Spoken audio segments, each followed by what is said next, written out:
De retour pour la deuxième partie de 72 Sport, le reste de l'actualité. On commence avec le basket, avec une défaite malheureusement pour les joueurs d'Elric Delors. C'était à l'extérieur. Donc, après la belle victoire face à Strasbourg il y a une semaine, les Tangos ne parviennent toujours pas donc malheureusement à enchaîner sur une série de victoires. Nouvelle défaite face à Chalon-Reims. Donc, cette fois, match équilibré. Vous allez peut-être voir dans quelques instants quelques images de ce match. Les deux équipes auront eu leur période avec donc un mauvais début de match pour les Monceaux, qui a coûté cher aux joueurs d'Elric Delors. Mais au final, donc, et malgré un très grand Abdoulaye Ndoye encore, très important, c'est Chalon qui s'impose 73 à 68.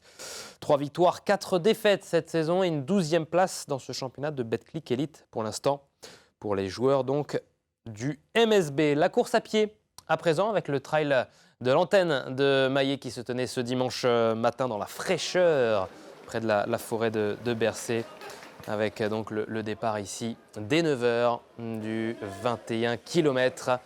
Et sur la place centrale de Maillé, c'est Sylvain Grenesch qui vient chercher la victoire.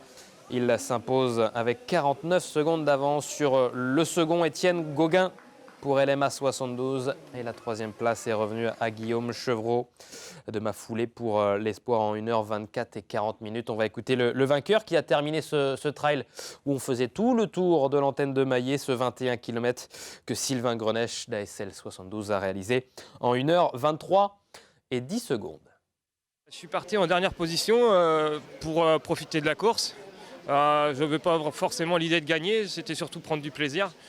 Et du coup, je suis remonté tranquillement, j'ai discuté avec 2-3 gars et puis finalement, je me suis retrouvé en tête et j'ai décidé d'accélérer un peu sur la fin pour pouvoir gagner cette course. Voilà pour les mots donc de Sylvain Grenesch, qui est un habitué des victoires sur les courses à pied sartoises, évidemment. Chez les dames, sur ce 21 km, donc c'était la longue distance de ce trail de l'antenne de Maillé, la victoire est revenue à Natacha Lacor du SL Renault Le Mans en 1h42 minutes et 20 secondes. Deuxième place de Jessica Anger de l'US Arnage. La troisième place sur le podium est revenue à Isabelle Foucry de Le Mans Triathlon, qui arrive à 3 minutes et 33 secondes de celle qui s'est imposée, donc Natacha Lacor, et qu'on écoute. Très bien jusqu'aux 4 derniers kilomètres où ma concurrente est arrivée derrière moi, donc il a fallu réaccélérer, donc c'était pas évident. Et puis la fin du parcours est pas très bien balisée là, au niveau de la maison de retraite, donc je me suis un petit peu perdue, donc c'est pas évident, mais non, c'était très bien, c'était sympa. Ouais, quelques problèmes de balisage, malheureusement. L'organisation qui a été un petit peu victime de certaines personnes mal intentionnées ce dimanche matin, des petits malins qui ont jugé intelligent de baisser des pancartes de signalisation pour dire aux athlètes de tourner à droite ou à gauche. Voilà, c'est comme ça. On passe aux 10 km. Là aussi, il y a eu quelques problèmes, évidemment. Les athlètes qui ont dû faire avec ces petits problèmes de signalisation, indépendants évidemment de la volonté des organisateurs. Et sur le 10 km, la victoire est revenue à Stéphane Cordier d'athlétisme Sarthe-Loire 72 qui s'impose en 35-33. La deuxième place pour son coéquipier Hugo Le Sève qui termine deuxième. Et on avait dit aussi avec l'organisateur, M. Gasnier, qu'on irait faire avec Amoun ce trail. C'est chose faite, vous l'avez vu. Et on ramène une jolie médaille de bronze sur ce 10 km. Plaisir donc de partager ce podium avec Hugo Le Sève et Stéphane Cordier, vainqueur de ce 10 km qu'on écoute. Ça s'est bien passé. On est parti dans un groupe de 6. Il y avait Hugo et Romain du club. Je me suis dit de faire un peu la course avec Hugo, essayer de faire le mieux possible et être tous les deux sur le podium si on pouvait. Donc, j'ai pas mal géré ma course pendant 4-5 km en faisant attention un petit peu à qui pouvait être des adversaires potentiels pour le podium et pour la gagne. Et finalement après Hugo au 5e il a accéléré, je l'ai suivi, puis j'ai fait avec Hugo on y va. Puis on a fait le trou tous les deux et au 8e j'ai accéléré un petit peu. au niveau entre le 8e et le 9e kilomètre pour justement essayer de creuser un peu sur Hugo. Et puis ça s'est fait comme ça, mais une bonne course pour nous. Voilà, ils ont fait la course d'équipe, vous l'avez vu. Donc l'année prochaine, attention les gars, on fera la course d'équipe également du côté de l'équipe d'LMTV Sarthe, puisque Amoun Chamsoudine viendra courir avec moi et là on sera 2 contre 2 et ça ne sera pas la même. Attention, vous êtes prévenus. Les garçons de l'athlétisme Sarthe-Loire 72, la SL 72, évidemment qu'on félicite pour cette belle victoire. Du côté des filles, sur ce 10 km, la victoire est revenue pour l'athlète du VSF, Vélo Sport Fertois Athlétisme, donc Adriana Coudray, qui s'impose en 41 minutes et 47 secondes. Deuxième, Jennifer Lambert. Troisième place pour Marine Loyer. On va écouter également la vainqueur de ce 10 km, Adriana Coudray. Ça va, j'avais de bonnes sensations. Après, c'est dommage qu'il y ait eu un petit problème de balisage parce que le cadre sinon est sympathique. On passe sur plusieurs terrains, on passe sur de la route, il y a des chemins, voilà, ça grimpe légèrement et du coup c'est un terrain qui permet de ne pas s'ennuyer. Du trail au cyclocross, il n'y a pas grande différence, si ce n'est qu'on est sur un vélo, forcément. C'est un point de détail assez important tout de même. Avec donc la saison de cyclocross qui a évidemment repris, les terrains ne sont pas encore extrêmement boueux avec ce temps plutôt sec. Et donc du côté de Saint-Marc-d'Outillet, eh bien, c'est Titouan Margherita qui a assuré le spectacle. Il prépare la Coupe de France qui commence dans une semaine du côté de Kelnuck. Et il vient donc chercher un précieux succès avant donc ce premier grand rendez-vous. Titouan Margherita qui s'impose devant Célestin Guillon, le coureur cycliste professionnel de l'équipe Van Rysel Roubaix-Lille Métropole. La troisième place est revenue au Fertois Yvonique Loger. On écoute Titouan Margherita, vainqueur de ce cyclocross de Saint-Marc-d'Outillet. Ça a été, le circuit est très physique, donc ça fait du bien de se tester sur un circuit comme ça. Et voilà, pour un premier cyclocross, c'est un beau circuit quand même. Vu que c'est mon premier cross, je ne savais pas trop gérer l'effort, j'ai préféré attendre un peu.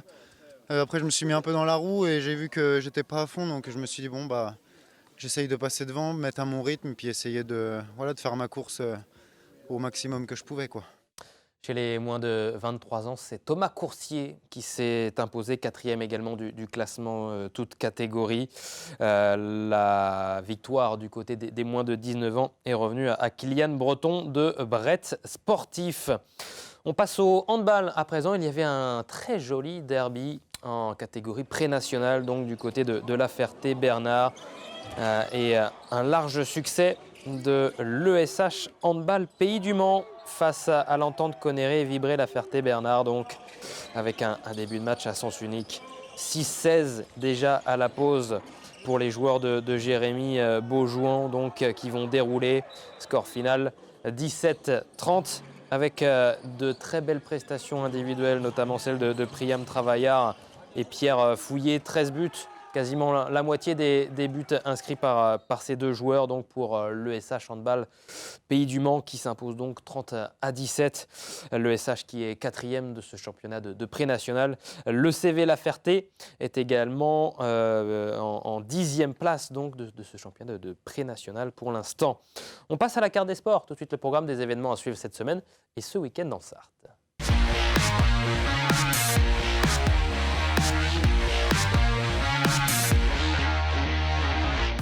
Il me reste encore quelques forces dans les jambes pour courir vers la télé qui va vous afficher dans quelques instants la carte des sports, le département de la Sarthe, donc avec pas mal d'événements, plutôt rassemblés d'ailleurs dans le nord de la Sarthe. On va commencer du côté du Mans avec le retour évidemment des tangos dans les compétitions européennes. Premier match donc de cette Basketball Champions League, c'est contre Péristerie. Et donc un match qui sera pas facile sur le papier, avec l'un des grands favoris de cette poule, avec Malaga également, qui sera un des adversaires coriaces du MSB. Donc c'est ce mardi, et vous pouvez encore prendre vos places. Ça se passe à Antares et c'est à partir de 20h30. Il reste quelques places, à mon avis, ça sera à guichet fermé, donc dépêchez-vous si vous voulez assister au retour des tangos en compétition européenne. Dès jeudi, il y a là aussi une grande compétition du côté du centre Bull Ridge Jump à Ivry-l'Évêque, donc avec du dressage, avec du 19 au 22 octobre, la tenue donc de cette compétition internationale de niveau 3 étoiles, avec également le championnat de France de dressage pour les chevaux de 7 ans. Vendredi, il y a de la boxe avec Le Mans Fight Night. Ça se passe vendredi, c'est la 7e édition de cette belle soirée de boxe. 9 combats au programme avec 3 combats professionnels, 3 combats amateurs et également un tournoi de K1, une discipline du kickboxing. Ce vendredi, il y a également un trail nocturne cette fois. Ça se passe du côté de Coulennes. C'est la 6e édition, le fameux chouette trail des chemins creux, donc avec un départ depuis le stade, l'espace sportif Georges Bollangier, avec plusieurs distances qui sont proposées, le 8 km et le 16 km, départ à partir de 20h. Là aussi, les inscriptions sont encore disponibles, j'y réfléchis. Et on verra si on sera sur place encore une fois avec Amoun Chamsoudine. Samedi, il y a encore du basket après le match ce mardi du MSB donc à Antares en Ligue des Champions. Il y a le retour du championnat à Antares avec ce match et ce derby face à nos amis choletais. MSB Cholet, c'est ce samedi à partir de 18h30 à Antares. Là aussi, vous pouvez encore réserver vos places, mais dépêchez-vous également parce que c'est une très belle affiche. Samedi, il y a également le retour de la Pro B. Au Mans avec le 2e match de championnat, la 2e journée pour les joueuses de Jérôme Suran, qu'on essaiera d'inviter d'ailleurs dans une prochaine émission. Le Mansart TT va défier ici les Moulineaux avec évidemment encore une fois cette année l'objectif pour les joueuses du Mansart TT de monter en Pro A, la plus haute division de tennis de table. Et puis dimanche, du rugby avec le RCM donc, qui défie Clisson. Ça se passe donc en Régional 1, 4e journée de championnat au stade Auguste Delaune à partir de 15h. Il y a également les 3h VTT de Conly. Donc ça se passe ce dimanche là aussi avec une course ouverte à tous sur un circuit de 4 km à peu près tracé autour du plan d'eau. Vous pouvez le faire en duo, mais également en solo. Et puis, il y a une autre rando, la Alan Rioux, du côté de Conneré. Le coureur cycliste professionnel au sein de la formation Arkea Samsic donc organise différents parcours, un VTT, un parcours gravel, 20 km, 30 km, 50 km, parcours pédestre. Également, n'hésitez pas à vous rendre du côté donc de Conneré pour participer à ce bel événement. Et puis enfin de la motocross du côté de Saint-Rémy-du-Val. Ça se passe également ce dimanche. L'entrée est gratuite avec les 5 heures équipes, les 3 heures en solo. Et là aussi, ça promet du spectacle donc du côté de Saint-Rémy-du-Val. Voilà pour ce programme très chargé cette semaine et ce week-end en Sarthe. Et on a hâte de vous parler de tous ces résultats lundi prochain, évidemment. Mais dans un instant, on parle de moto, encore pas de motocross, avec donc notre invité Martin Renaudin, pilote du team Yamaha Moto NGP Addict, qui sera donc sur 72 Sport dans quelques instants. À tout de suite.